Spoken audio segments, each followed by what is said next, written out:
As the tropical storm season heats up with a new storm battering Texas, Southern California is still feeling the effects of its rare encounter with a tropical storm over the weekend. Since then, rescuers have been focused on reaching people in mountain communities who have been cut off by washed out roads, rescuing many trapped in homes and cars by mud, debris, and rising floodwaters. Crews resorting to using the bucket of a bulldozer to lift residents of a care home to safety.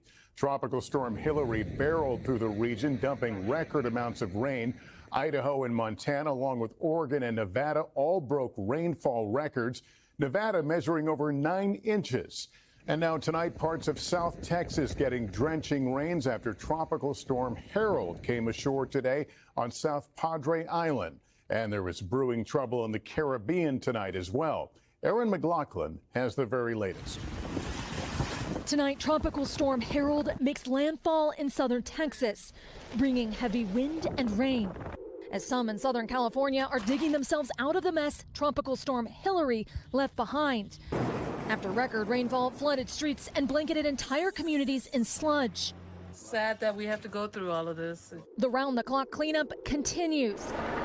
In the San Bernardino National Forest, a harrowing search and rescue operation now underway after a massive mudslide barreled down the mountain and completely wiped out this bridge, cutting off a small community just over that way, home to the only person missing from Tropical Storm Hilary.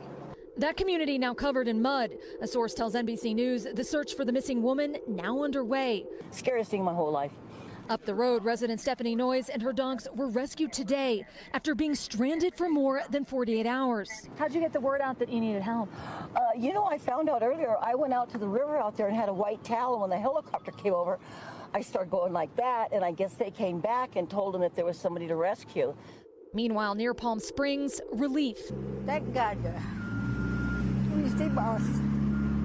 After firefighters rescued the elderly using construction equipment. There's sinkholes back there. There's still standing mud of up to 5 feet. That is new video released shows this Alaska Airlines flight making a dramatic landing in Orange County during the height of the storm. Sparks flying from the landing gear. There's sparks outside. The cause is still being investigated. Meanwhile, overnight, a life-threatening emergency at a Los Angeles hospital. We had 241 patients that were actually impacted by this power outage. After the backup generators failed, firefighters desperately evacuated patients, some critically ill. A woman gave birth to a healthy baby girl under the glow of flashlights. And we had a whole lot of them, and the baby's fine. Tonight, as California recovers, no relief for Texas after Mother Nature's relentless onslaught. And Aaron, you're close to that isolated community in Southern California. Are there still rescues going on? Yes, Lester, that's what we understand, that they've been rescuing people by helicopter. In fact, I've been listening to the sound of a chopper not far from here. As for this road, they say it'll take weeks, if not months, to repair. Lester. Aaron McLaughlin starting us off. Aaron, thanks. Let's bring in Bill Cairns now, who's tracking this. You're keeping an eye on some developments in the Atlantic. Yeah, good evening, Lester. Now that we're done with Harold, we're going to move on to Franklin quickly. This storm is going to be a big problem for Haiti and the Dominican Republic in the next 24 to 48 hours.